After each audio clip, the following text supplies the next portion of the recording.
Bonjour mes amis, hi guys. I would like to believe that there is no true alternative to anything, especially in the world of watches. And I'm sure I'm not the only one, which explains why market prices have been so high recently. The heart wants what it wants, and if it's Rolex that you want, that's what you will get, and there is no true alternative, and certainly not many affordable alternatives. However, there are options that you might not have considered. There might be watches that give you the same basic functionalities, but present them in a way that is so compelling that you might consider them as a true alternative and maybe the better option. Now we're going to talk today about the alternative to the GMT-master 2. Now, of course, on the table you see the Zenith Chronomaster Sport. Is it a great alternative to the Daytona? We can debate about it for forever. I think it looks maybe a bit too much like the Rolex watch, and so it goes into as a disadvantage for it. But however, the Zenith has many advantages, including the date, the high beat, the display case back, and of course you have the beautiful foudroyant tenth of a second complication, which makes it such a compelling watch. But yeah, the presentation remains fairly faithful to well, whatever a chronograph typically looks like. I would like to talk about an alternative to the GMT-master. Here we have a GMT-master 2, so the first of the master 2s, the first where you could set the time zone, the GMT hand independently from your main hour hand, and doing so you can get up to 3 time zone reading on the watch. You have, of course, a quick set date on this one and the sapphire crystal. So the 16760 was nicknamed the Sophia Loren because it was a bit more voluptuous than the previous watches. And the more well-known reference that came afterwards is the 16710 that ran all the way to the mid-2000s. Great watches. This is neo-vintage, let's say.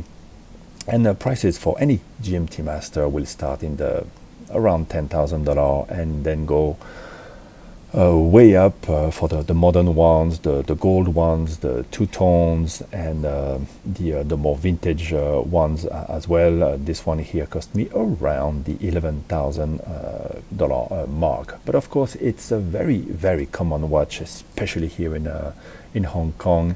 You're not going to win any prize for originality, but it has the look, all the functions that you want. It's the big dog. It's the Rolex.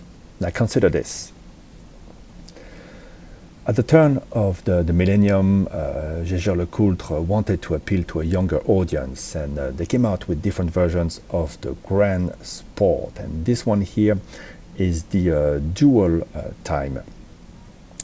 So the basic functionalities are here. You have a steel sports watch with a comfortable bracelet. This one is probably even more comfortable, incredibly silky smooth. You have a clasp here. The adjustment on the old ones, of course, was done by pins.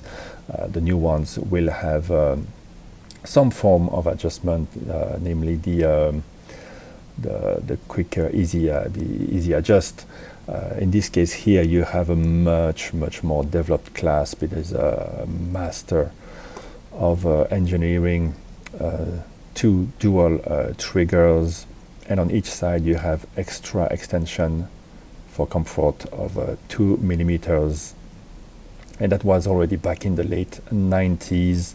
Really one of the best bracelets in the business. Now you have a loom on both watches. The one here is applied to those very funky, cool numerals. Of course, it has faded a bit, but loom was there. You have the date on both watches, running seconds, except that here you will have them on a very beautiful small seconds dial. And so there you go, the basic features are here, and for the second time zone we're going to get there in a second. That's why you have the pusher here.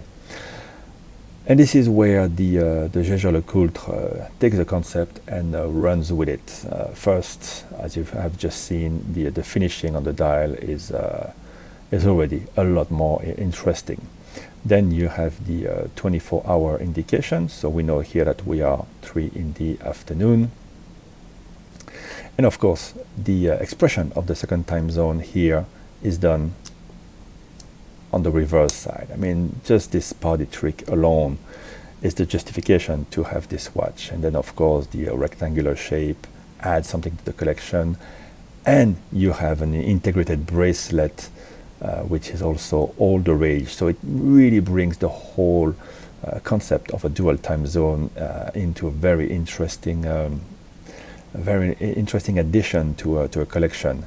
So here you have the second time zone again with beautiful finishing on the subdials, and this is how you operate it. Very, very simple, and you can keep track of another time zone. You have some lume, and of course you can just wear it as your as it is. You don't have to limit yourself. You can just set it. There you go, 3:45, and you can just set it as your day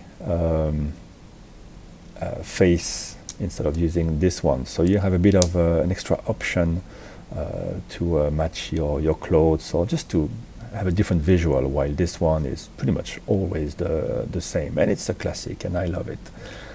But this is something to consider, because it does the same functionality, but does it in a completely different format, and a format that's really exciting, really fun, and you have a beautiful finishing. This is high horology. The movement in this is unique to this watch, to this brand, and really there is nothing else on the market. It's super comfortable, highly engineered, and luckily these trade below their original retail prices. You'll find them between, depending on the condition and what you have, between $5,000 to $8,000, let's say. This one here came with the absolute full set, and the winding is absolutely supreme. Just a delicious winding. Of course, this is a manual wind, so again, a departure from the perpetual winding Rolex.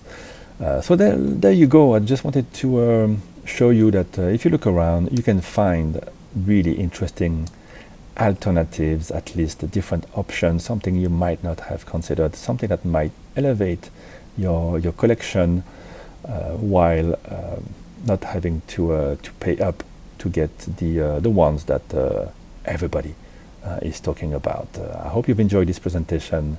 Thank you guys, and I'll speak to you in the next one. Bye bye.